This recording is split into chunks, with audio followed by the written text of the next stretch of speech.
ba sila ng pagkakakwento? Hindi po. Yan. Ngayon, yan po yung titingnan natin. Ano yung pinagkaiba-iba nila? Lalo na yung may kinalaman sa pagsisimula ng buhay ng Panginoong Jesucristo na yung tinatawag natin unang Pasko, yung kanyang pagkakatawang tao.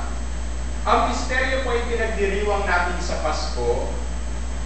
Yan. Ngayon, ko naman ako ito. Yung nangyari sa Pasko, marami tayong naalala dyan, ano?